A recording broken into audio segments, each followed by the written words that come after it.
Hey, I'm David Chislett, and along with my co-founder, Alia Sandavar, we welcome you to the Playful Creative Summit 2021. The summit is a fun-filled 5-day event that helps growth-minded and playful thinkers, problem solvers, entrepreneurs, and experts, as well as curious onlookers, discover new ideas and information. And now I'm joined by Bernie Davies, who's an author, motivational speaker, and business strategist. She focuses on helping her clients finding their uniqueness and to bottle it. So welcome, Bernie. Thank you, David. Thank you for having me. It's an absolute pleasure to have you for a more extended conversation. Now, we're going to kick off with the Bowl of Doom exercise, which is a random question generator. So, Bernie, could you please pick a number between 1 and 9? I'll pick 8. 8. Your question number 8 is... Woohoo! Silk scarf or handcuffs? Silk scarf. Why? Oh, because it's all about being tender to the touch, soft against my skin. I think of color when I think of silk scarf. I think of glamour when I think of silk scarf. I think of something that's going to be fun and exciting. Handcuffs, no. That's about restricting my freedom. And, and I know some people have other uses of handcuffs. But definitely the skills. I'm a silk scarf girl. All right. I can see from your outfit today, the color is definitely a thing. Yes. All right. So, Bernie, business your way. Yes. What's that all about? Well, it's your business your way. And what other way could you possibly do business when you are your best product and your business will not surpass your own limitations? It's all about what I call your U-print. So what I teach people, David, is take off the mask. Stop going around with this persona that you've created that you're probably trying to copy somebody else. But some of the things I use, simple little jokes I use is like this, right? You see the Alan Sugar mask and the Deborah Mead mask. Now, for those who don't know Alan Sugar and Deborah Mead, who doesn't know Lord Sugar and Deborah Mead from Dragon's Den fame and so on. And I ask people, put on one of these masks, yes, as a little practical exercise, and then start to tell people about yourself when you're networking. When you used to do the face-to-face networking. Okay, how comfortable does that make you feel? The person who is watching, what do they actually see? No, it's all stilted. You can't really express yourself. There's nothing personable about it. You know what? You cannot be comfortable with a mask on. Remove that mask. How you do that? Take all of you when you go out into the networking and the business world. Yes, it's about who you are. Nobody cares about what you do. Newsflash. But what they care about is who you are. And I talk about your U-print. We all leave one of those everywhere we go, whether by default or on purpose. And I recommend that people realize that, own that, and leave their own authentic and their best imprint behind when they go out. Okay? So go on. I mean, I could talk all day about that. Yeah, clearly. The enthusiasm. So, all right, but I mean, this sounds to me like one of those easy to say things that is far from easy to discover. I mean, your authentic self. Which authentic self? Your at-home self, or how do you get to both? that? Because the thing. Okay, so how do I do that? That's the question. How do I get people to understand that? So this is one of the exercises I have people do. And it seems almost innocuous and silly. Tell me 3 people from your past, 3 people you admire. Somebody from your childhood, somebody when you're growing up, and somebody now in public sphere. What do you admire about them? They list those qualities. Okay. Then I say to them, what do people tell you about yourself? And if you have not done that exercise, ask people what they think about you. And also ask yourself, what do you think are your qualities? More often than not, David, they will be telling me the same qualities that they have. They say that they are inspired by in the people that they are looking up to. Then I say to them, okay, so yes, so you've identified that you have some similarities. And do you know why you have those similarities? Because the people that inspire you and you look up to are normally people who have the qualities that are in you, because those qualities resonate with you. That's why you admire those qualities. Then look at what other qualities you have that are not similar to the people that you admire. Then you put that together, that's a powerhouse of incredible qualities that you need to know create into your best self, that best image you want to create. Authentic. It has to come from you, because otherwise it will not be sustained. So I take them through that exercise of looking at that. Then that becomes your personal brand, that you print. That becomes then your business brand, and that can by extension become your company culture if you are a large organization. You can also pass that down to your leaders. That also informs how you choose your managers and the people that you work with. So it's really, you can actually break that down in practical terms. Yes, it's all about getting in touch with yourself and your qualities. So okay, so this is not something that you make up. It's not a totally creative act where you're making something. No. It's about it's creative in the sense that you're thinking outside of the box. It's creative in the sense that it is something that comes from inspiration, and then you use that to inform how you create your service delivery, how you create your own project. So how do I do that? I use that. I use means like I said, coaching.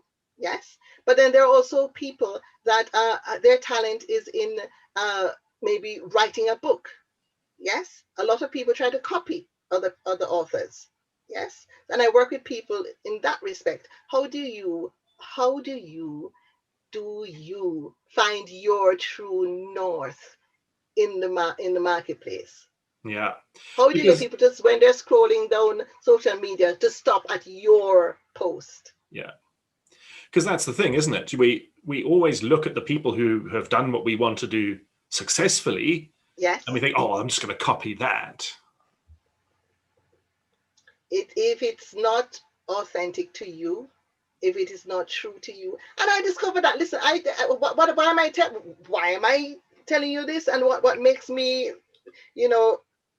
competent to speak in that regard? Because I've been on that journey myself. When I was growing up as a child, my mother, was a university professor, so she even used to tell it to me in Latin. She said to me, you need to know yourself, because I grew up, with a lot of competitiveness in my family, and I became very competitive, and people didn't like me when I was in high school because I was competitive. And I used to go home and complain to my mother, and she'd say to me, you need to know yourself. She even told me in Latin, temet nose, know yourself, know yourself. And I thought, listen, lady, I didn't tell her because I had respect. These days kids do have respect, but those days, you don't tell your mother what you really want to tell her. But I didn't like it. But you know what? When I moved 37 years later in my life, moved country, came to the United Kingdom, and had to fit in with a different culture, and then I had to I moved to Wales when I had to deal with a language barrier as well as and another culture shift. I then truly discovered what my mother meant about knowing myself, because when I had to go networking and I went into the marketplace as a Black woman with a Jamaican accent, been loving the color, loving the nails, loving the whole thing, loud and proud, laughing too loud, doing all sorts. And I found that I just rocketed in the marketplace, and I fit in so well, and I couldn't understand what it was that made people, large organizations, the media, and all of that gravitate towards me. And when they started to tell me what it was, it's because I was unique, because I embraced who I was. I didn't pretend to be anybody else. I was professional, but I was me. Everything. And I discovered that uniqueness, and owning your uniqueness, is your greatest advantage. But of course, you've got to be good at what you do as well. Right. So it's a good jump off point, and that's where you then have to start building the rest, the services, the things that fit. Yes. So it's knowing your business, but it's the distinction is you, how you deliver it, how you build relationships, how you leverage your social capital. And that's where your personality and who you are comes in. And it's also managing your mind, because you will look at other people who are doing what you do, who seem to be getting the gigs, getting the speaking engagements, getting the bookings, getting the clients, are telling you how busy they are, and you're thinking, well, why am I not that busy? Don't pay attention to that. Focus.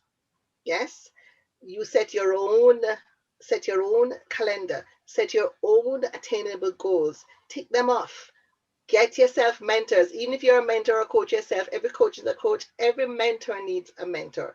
Prepare yourself. Work hard on honing your skill in the best possible way. Because let me tell you, you could have the biggest personality, you could have the greatest appeal. When you get to that door, if you don't have something that backs it up, you are going to fail as well. Yes. Right. So it's not just about, it's not some hairy fairy thing out there. But it is also about, that's why the Playful Creative Summit is. Why do you have a Playful Creative Summit? Because we have come to realize that you've got to put something unique, different, exciting in the marketplace. Right. And that's scary. I mean, that's a space to step into that I think a lot of people are simply not used to. It's quite exposing. I mean, it's great to be authentic, but that also means that you're letting people into a side of your life that up until now you maybe just didn't. Yes, that's really scary. But you know what? Take courage, because we're all scared. We're all doing it scared. But the difference between the ones who don't do it and the ones who do it scared is preparation. So if you Tell me prepare, more about that preparation. oh How? gosh, yes. I always tell people, as a speaker and a trainer, I've trained, I've spoken at the UN, at all levels. But if I'm going to speak in a room of 20, I prepare just the same as if I were speaking to a room of 5,000 people. Because when you know your stuff, you're able to deliver with confidence. And if something comes that you didn't plan for, you're able to just pivot, as they say now, and bring it back because you are prepared. But if you're not prepared, you will not have the confidence. The people you're speaking to will pick up on that, because we know when somebody knows what they're talking about, as opposed to somebody who's winging it. Right. Winging it will only take you so far. Yeah. Okay? You've got to spend time in honing your craft. Right. Yeah, because inspiration without craft doesn't go anywhere. No. Personality will only take you so far. Yeah. When you get there with your personality, then your expertise keeps you there. Right. So, I mean, while you were talking in the beginning, I was immediately thinking, yeah, okay, so what happens if you're really shy or you're an introvert? But what you're saying now kind of answers that. Yes. Oh, yes, definitely. Shy or an introvert, the greatest antidote for shyness and introverted personality is preparation. Because when you know your stuff, you can square your shoulders and speak with confidence. Yeah. And there's nothing like a powerful, calm delivery. It's better than a really confident, bubbly one sometimes. Oh, yes, because it takes me to the other thing. It's not a one size fits all thing. You have to understand that there are different types of people in the marketplace, and I share that with people. You cannot be a bull in the china shop. Even me with my personality. Now, if I was talking in a different, like this is a good example. I'm in the creative summit, so I'm really ramping up my bubble and my bubbly. If I were in another audience, I'd be toning down my bubbly. Yes, you've got to know your audience. You've got to, because you have different types of personalities, and I teach people about how to understand, how to be intuitive, how to actually discern. Is this somebody who really wants me to come up and give them a hug, or would this person rather a handshake? And does this person want me to tell them everything about my product right here while I'm standing? Or do they really prefer for me to send them an email? And there are different ways that you can pick up on the different types of personalities, but you will not pick up on it if that is not your mission. So when you go out to speak with people, think not everybody is like you, and you've got to engage with everyone. So yes, unrepentantly own who you are, but then also respect those that are in the marketplace. Awesome. So I think a lot of creative people, have certain kind of ideas about the way the world works, which don't really fit in very well with what you're saying right now. Yes. That it's enough just to be really different, to have a really good idea, and that's that old myth: if you build it, the people will come, kind of idea. Mm-hmm. I mean, how do you respond to that way of seeing the world? Yes, if you build it, the people will come. That I will not say that that statement is not correct. But what you need to figure out is what happens between the building it and the people coming. Mm. That's where the magic happens. Yes? Because Yes. you have to think of who is it that you want to target? Which people do you want to come? And what do you need to do to make these people come? And that is where you come into the more clever part and the nuances that I teach people to actually get. How you get credible visibility. How do you get people calling you, emailing you, and saying, could you bend to me? Would you like to speak? How do you do that? It's about being a clever and intuitive marketer of yourself and your business. Right. So then how do you deal with people who come to you or in conversation with you are just like, well, I'm not that kind of person. That I could never do that. How do you unlock that? Well, that's the thing. No, and this is an interesting thing, David, because there are a lot of people ask me, who are your clients? Are they mainly people like you? Do you know most of my clients are opposite. They still can relate to me.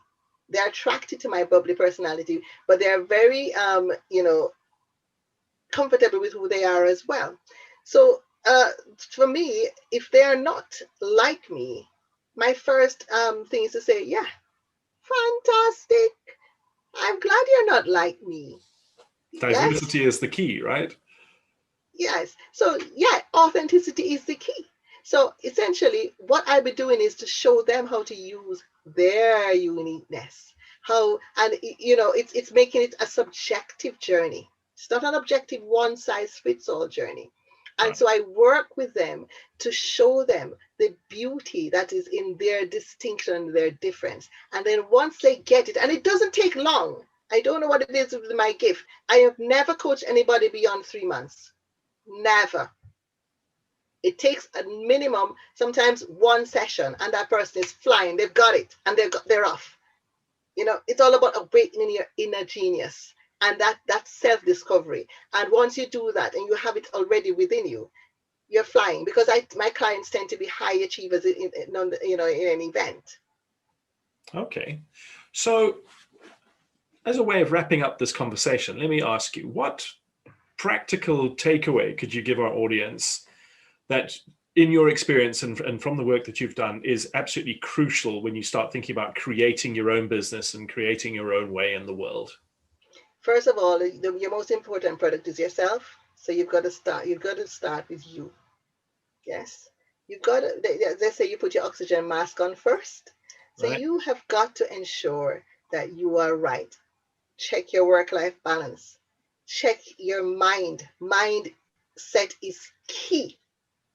Because unless you unlock your mindset, a positive mindset, you will not even begin to appreciate who you are, to be even able to establish that authentic self that you're going to create, that best self to translate into your brand and then therefore translate into your business and your services and your culture, your business culture. So the first thing is you, right? I always say your business will not surpass your own limitations. You are your best product. Okay, then you've got to focus on your strengths, and that's for the people with the crisis of confidence. Focus on the strengths. Forget about what you can't do. You can't all do everything, but what you need to do is embrace as well the knowledge of what you can't do. And in embracing that knowledge of what you can't do, then you find the people around you that can do it. So whether you're going to contract people in, employ people to do it, or collaborate, yes. The next thing is watch your company, mind your company. You might need to lose some people. Yes. Yeah. Beware the dream killers, the ones that when you tell them an idea, they start to tell you several different ways that you can't do it. It might not be your crowd.